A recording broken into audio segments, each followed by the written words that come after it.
हाँ जी, अस्सलाम वालेकुम। एक क्वेश्चन किया था मैंने कि जी आपका जो जो भी कोर्स आपने कभी जो लिया है ग्रुप के ऊपर, ईओ ग्रुप के ऊपर मैंने क्वेश्चन किया था, ये आपके सामने खुला हुआ है इस वक़्त कि what specific problems did your previous Amazon learning course not solve?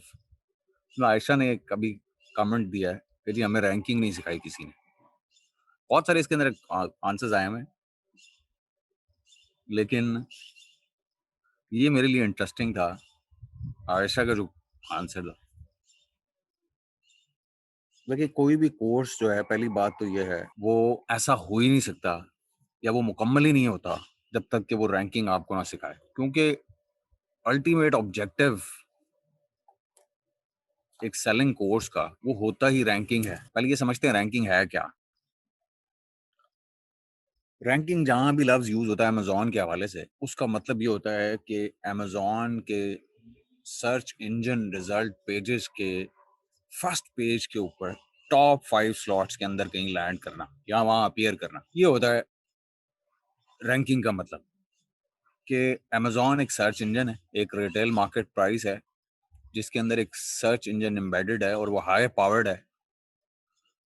उस हाई पावर्ड सर्च इंजन्स को गवर्न करता है एक एल्गोरिदम जिसको हम सब जानते हैं A9 के नाम से। और वो जो सर्च इंजन है, उसमें जब भी कोई आप कीवर्ड या सर्च टर्म टाइप करते हैं, तो जो उसके सर्च के रिजल्ट शो होते हैं, उस कीवर्ड या सर्च टर्म के लिए जो रिजल्ट शो होते हैं, वो बेसिकली जो है आपके फर्स्ट पेज के रिजल्ट्स कहलाते हैं।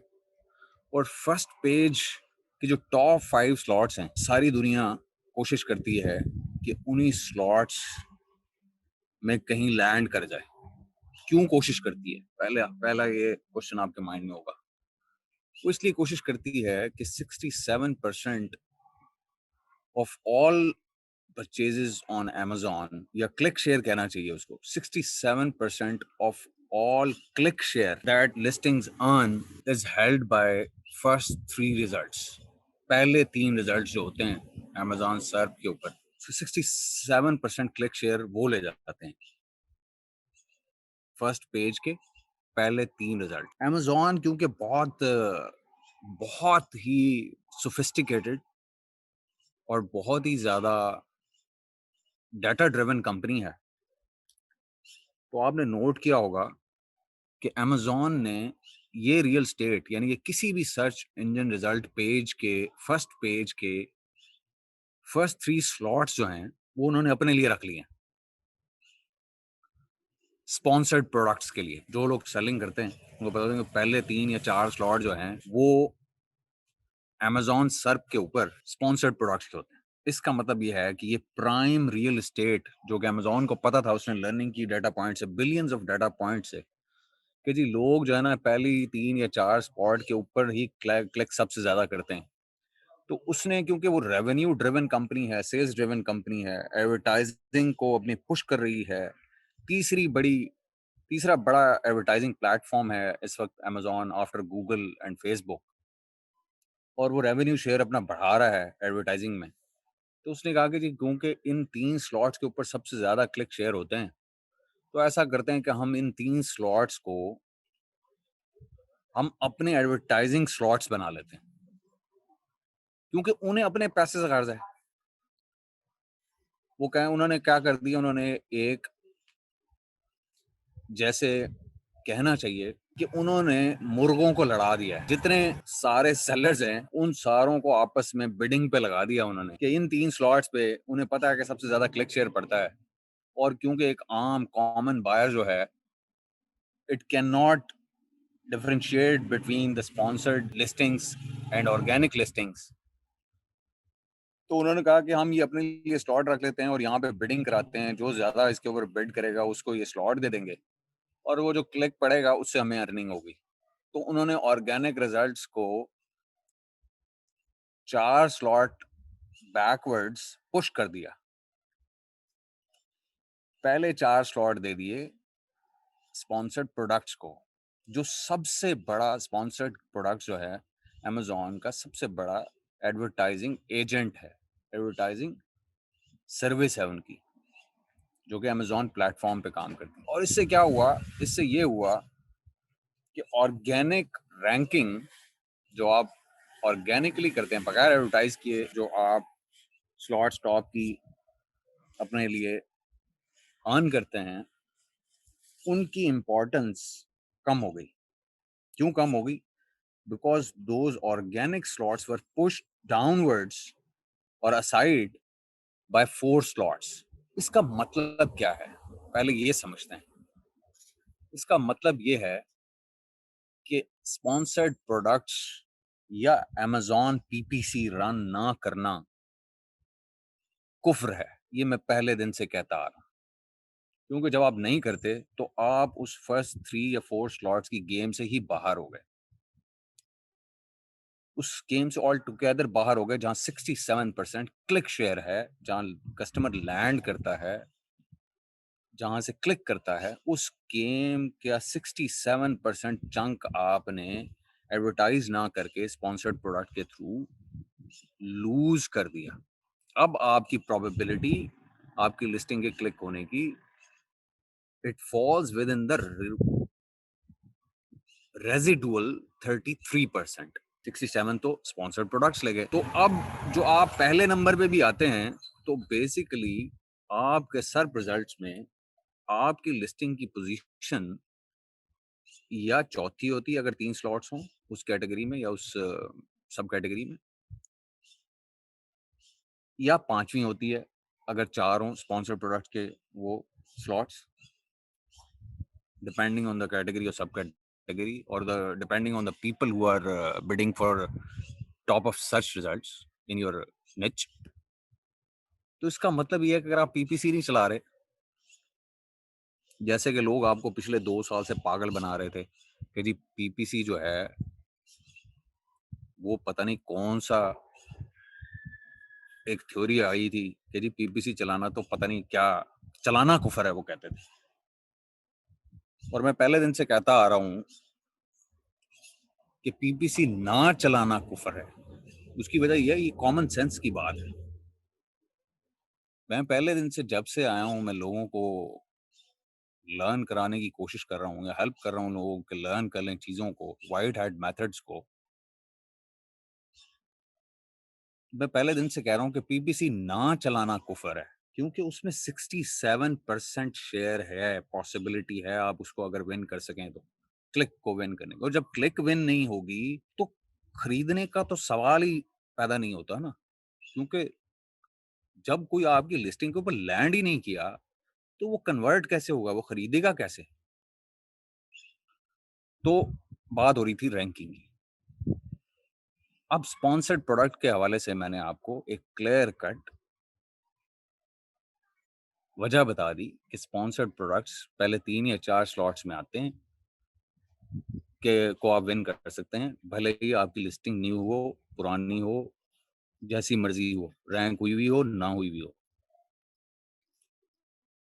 तो इसलिए स्पॉन्सर्ड प्रोडक्ट्स यानी कि अमेज़न पीपीसी चलाना बेहद ज़रूरी है आपके सेल्स के लिए, आपके ब्रांड के लिए, आपकी ग्रोथ के लिए, आपकी स्केलिंग के लिए। अब रैंकिंग की बात करते हैं। जब रैंकिंग की बात होती है तो एक बात अपने माइंड में बिठा लें कि इसका मतलब है ऑर्गेनिक रैंकिंग। ऑर्गेनिक रैंकिंग क्या होती है? ऑर्गेनिक रैंकिंग होती है कि पहले वो स्पॉन्सर्ड प्रोडक्ट के 3 या 4 स्लॉट तो छोड़ दें, उसके बाद जो नंबर 1 है या 5वां या चौथा, जो चौथी स्लॉट, जो अगर 3 स्लॉट्स टेकन हो तो चौथी स्लॉट उसके उसके लिए जो लड़ाई है, या अगर 4 स्लॉट्स स्पॉन्सर्ड प्रोडक्ट से ऑक्यूपाइड हैं तो जो 5वीं स्लॉट है उसके लिए जो लड़ाई है उसको बोलते हैं ऑर्गेनिक रैंकिंग। ऑर्गेनिक रैंकिंग का मजा ये होता है कि अगर आप रैंक कर जाएं इन जगहों के ऊपर, चौथी या 5वीं स्लॉट के ऊपर, तो उस पे आपको पैसा कोई नहीं लगाना पड़ता, क्योंकि स्पॉन्सर्ड प्रोडक्ट की स्लॉट्स के लिए आपको पैसा खर्च करना पड़ता है वहां एडवर्टाइज करने के। ऑर्गेनिक रैंकिंग की स्लॉट्स के लिए आपको पैसा खर्च नहीं करना पड़ता, वो काम आप स्किल की बेस के ऊपर कर सकते हैं। वो हम पॉसिबल करके दिखा चुके हैं ई कॉमर्स आउटसाइड ग्रुप में, कि ऑर्गेनिकली अपने प्रोडक्ट को उन टॉप ऑर्गेनिक स्लॉट्स तक कैसे लेके जाना है और वहाँ पे स्टेबल कैसे रखना है। तो आयशा का ये जवाब जो इस स्क्रीन पे आप लोगों के सामने खुला हुआ है कि कोर्सेज रैंकिंग नहीं सिखाते, ये गलत है। कोर्सेज रैंकिंग सिखाते हैं, लेकिन वो किस तरह की रैंकिंग सिखाते हैं, क्योंकि रैंकिंग के कई तरीके हैं। ये एक वैलिड कंसर्न है कि वो जो रैंकिंग आपको सिखा रहे हैं वो किस तरह की रैंकिंग है।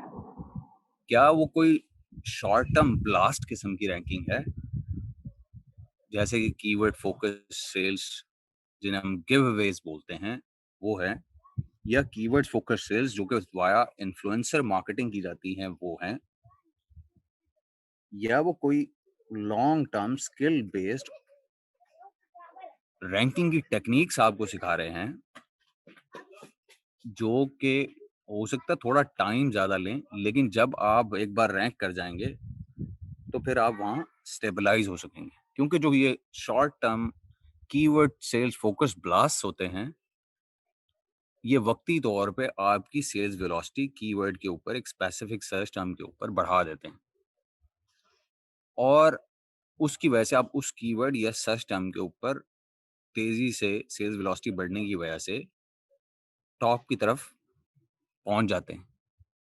लेकिन जैसे ही वो गिव अवेज या वो इन्फ्लुएंसर मार्केटिंग आप बंद करते हैं, तो आपकी सेल्स वेलोसिटी नॉर्मलाइज होती है, वापस अपनी जगह पे आती है, ऑर्गेनिकली अपने आप को एडजस्ट करती है, क्योंकि उसके अंदर कोई इमिटेटिव गेम नहीं हो रही होती, कोई मैनिपुलेशन नहीं हो रही होती। तो वो वापस नॉर्मलाइज होती है, एक्चुअल पोजीशन के ऊपर आती है, जिस पे के लोग सर्च करके एक्चुअली बाइंग कर रहे होते हैं। तो जब वो नॉर्मलाइज होती है तो सेल्स वेलोसिटी डाउनवर्ड्स जाती है, क्योंकि आपने पहले मैनिपुलेटिवली उस सेल्स वेलोसिटी को ओवरस्टेट करा रहे होते हैं आप। अब जब वो नीचे आती है तो it is only logical for that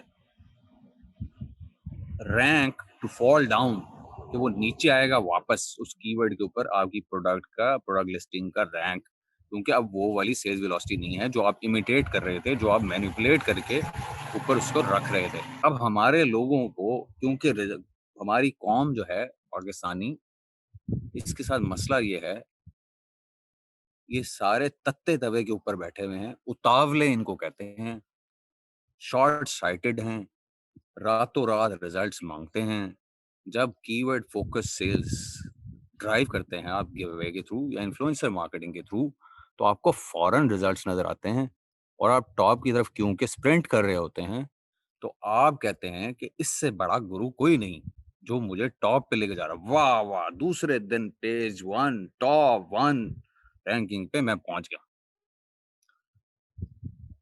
अब क्योंकि पाकिस्तानी, मैंने आपको कहा, शॉर्ट साइटेड हैं, टेक्निकली साउंड नहीं है, उन्हें इनर वर्किंग्स का A9 की पता नहीं है, तो वो रिजल्ट्स को देख के वाह वाह तो कर देते हैं, लेकिन जिस दिन वो गिव अवेज या इन्फ्लुएंसर मार्केटिंग रुकती है, आपकी सेल्स नॉर्मलाइज होती है, सेल्स वेलोसिटी नॉर्मलाइज होती है, तो रैंक ड्रॉप होता है, तो वो फिर भागते हैं उन्हीं के पास कि गुरुजी क्या करूं।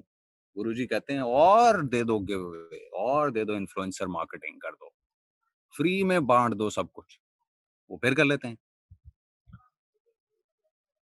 और ये निजाम चलता रहता है। लॉन्ग टर्म गेम इस तरह काम नहीं करती। तो रैंकिंग हमें वो सीखनी है, ऑर्गेनिक रैंकिंग की मेथडोलॉजीज हमें वो सीखनी है जो कम पैसे में over a sustainable period of time हमें रैंक कर दें, towards the top of the page ले जाएं, और फिर वहां जब हम पहुंच जाएं तो हम वहां रुके रहें, क्योंकि हम नॉर्मलाइज्ड वे में सेल्स वेलोसिटी बढ़ाते हुए जेन्युइन वे में क्लाइंब अप कर रहे होते हैं उस लैडर के ऊपर, पेज वन की रैंकिंग लैडर के ऊपर, तो हमारा वहां सस्टेन करना लॉजिकल भी है और अंडरस्टैंडेबल भी है A9 के लिए भी, और आपके अपने लिए भी। ये एक प्रोसेस है, ये जोहद मुसलसल है, ये मुसलसल चलती है। इसके बारे में बहुत डिटेल में स्टेप वाइज पूरी categorically in depth analysis, technical aspects और मेथोडोलॉजी जो है वो कावा के स्टूडेंट्स को हमने पढ़ा दी है कि किस तरह से हम लेडर अप करते हैं ऑर्गेनिकली, और वो कैसे वहां सस्टेन भी करते हैं जब एक बार वहां पहुंच जाते हैं। तो आयशा, ये जवाब सही नहीं है कि रैंकिंग आपको पढ़ाई नहीं जाती। हर कोर्स रैंकिंग पढ़ाता है, भले वो नीम मुल्ला का हो या किसी नॉलेजेबल बंदे का हो या किसी फॉरेन कोच का हो, किसी का भी हो, रैंकिंग वो जरूर पढ़ाते हैं। लेकिन किस तरह की पढ़ाते हैं, ये पॉइंट ऑफ कंसर्न या ये क्वेश्चन होना चाहिए। तो हमें ये अंडरस्टैंड करना है कि हमें ऐसा नॉलेज हासिल करना है या सीखना है कि रैंक, ऑर्गेनिक रैंकिंग जिसको हम बोलते हैं, तो रैंक इंप्रूव कैसे करें टेक्निकल और स्किल की ग्राउंड के ऊपर, क्योंकि आपको वहां पे जाके स्टे कराना है। एक चीज। दूसरी बात ये कि जरा अपने कस्टमर के पॉइंट ऑफ व्यू से सोचिए, अगर आप वीए हैं, कि कोई भी क्लाइंट आपके पास क्यों आएगा अगर वो गिव अवे ही करके और इन्फ्लुएंसर मार्केटिंग के थ्रू ही रैंक करना चाहता है, तो वो आपके पास क्यों आएगा? उसको तो ऐसे प्रोफेशनल लोग चाहिए जो उसको बगैर पैसा लगवाए उसको टॉप पे रैंक करा दें और वहां पे जाके स्टेबल करा दें। तो ये बहुत इजी डिसीजन है बीइंग अ सेलर और अ वीए कि आपको कौन सी रैंकिंग की मेथडोलॉजी को चूज करना है और सीखना है। ब्लैक एंड व्हाइट डिसीजन है ये। हम जितने वीए प्रोड्यूस करते रहे हैं अब तक, हमसे मुराद पाकिस्तानी, वो सारे short blast, keyword focus sales की और ईएम आईएम यानी इन्फ्लुएंसर मार्केटिंग की मेथोडोलॉजी के ऊपर ट्रेन करते रहे हैं और कर रहे हैं, सिवाय ई कॉमर्स आउटसाइड। और यही वजह है कि जब वो जाते हैं अब वक्त पे फाइवर पे, freelancer.com पे, और जाके कहते हैं कि जी मैं रैंक कर दूंगा, तो क्लाइंट पूछता है कैसे करेंगे, कितना खर्चा आएगा। तो वो जब उसको बजट भेजते हैं तो वो कानों को हाथ लगाता है। लेकिन जो समझने की चीज है वो ये है कि सिर्फ पीपीसी की कैंपेन चला लेने या कीवर्ड रिसर्च कर लेने से आप पीपीसी के थ्रू भी की ऑर्गेनिक रैंकिंग को इम्प्रूव नहीं कर सकते अकेले। इसके पीछे आपको कुछ कॉन्सेप्ट्स की जरूरत होती है।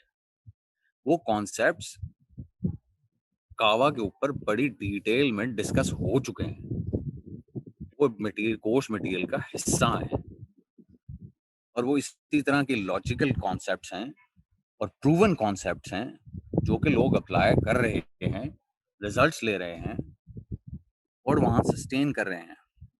देखें, मैं आपको एक छोटी सी मिसाल देता हूँ। आप रैंकिंग करें, पीपीसी के जरिए करने की कोशिश करें,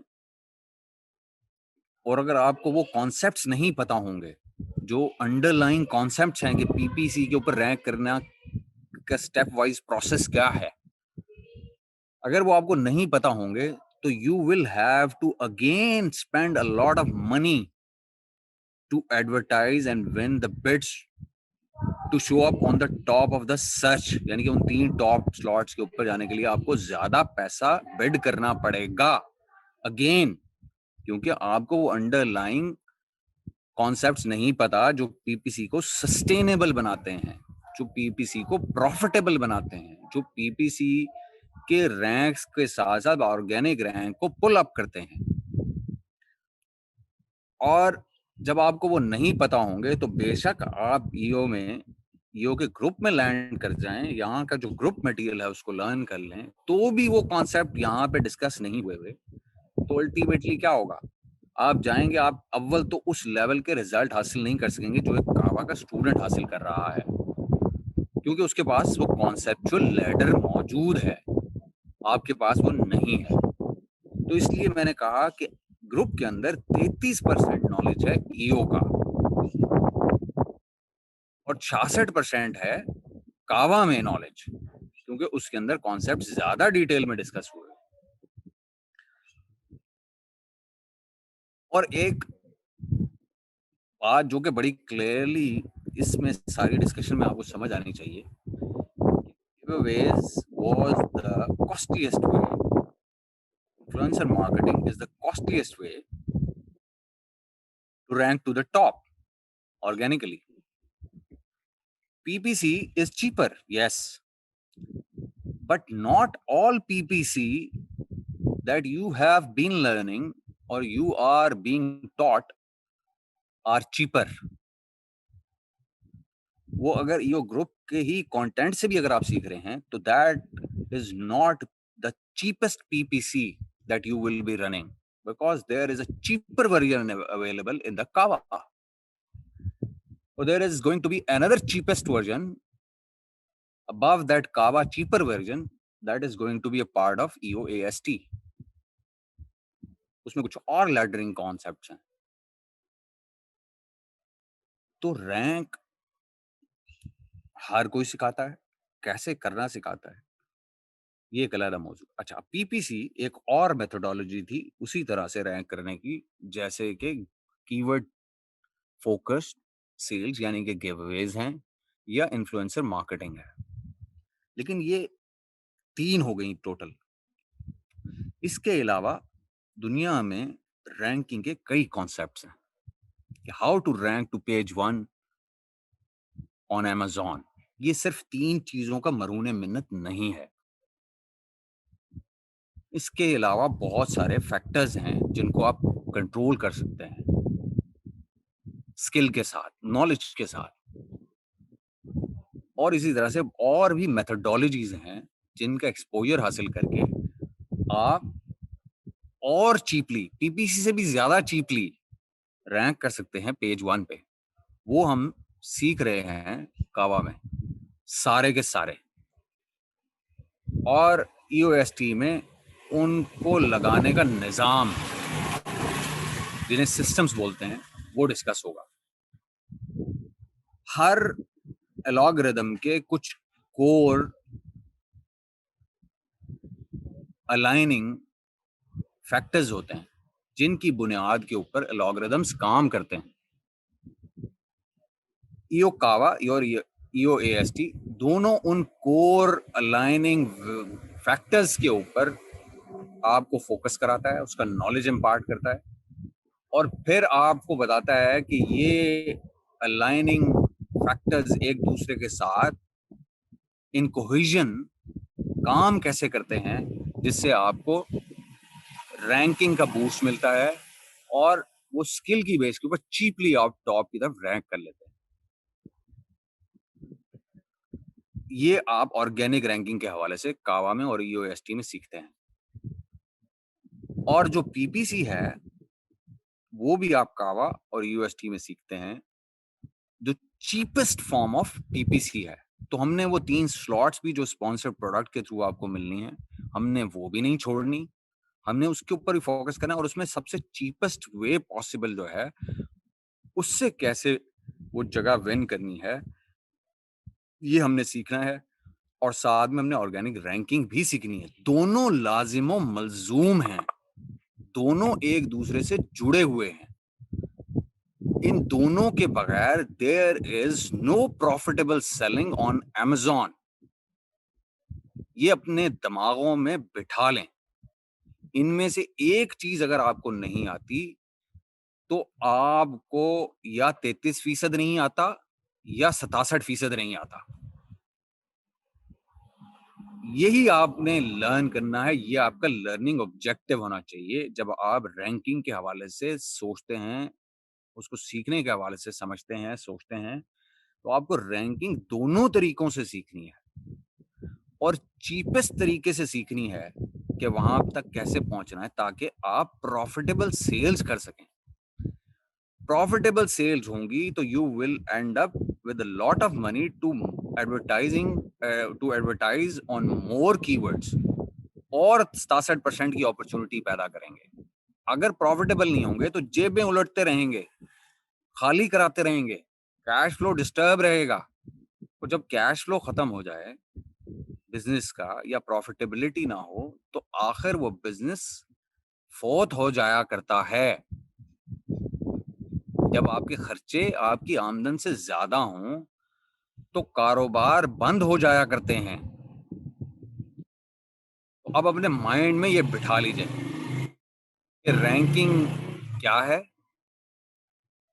और रैंकिंग क्यों करना जरूरी है और किस किस तरीके से की जाती है और आपको क्यों सारे वो तरीके समझना और सीखना जरूरी है ताकि आप प्रॉफिटेबल सेल्स कर सकें, ताकि आप घर कुछ पैसा लेके जा सकें जिसको हम सेलर्स डिस्क्रिशनरी अर्निंग बोलते हैं, जिसकी बेस के ऊपर कल बिजनेस फ्लिप होता है।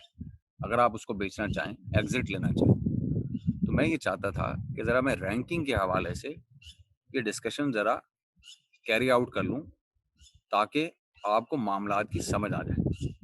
Thank you very much everybody.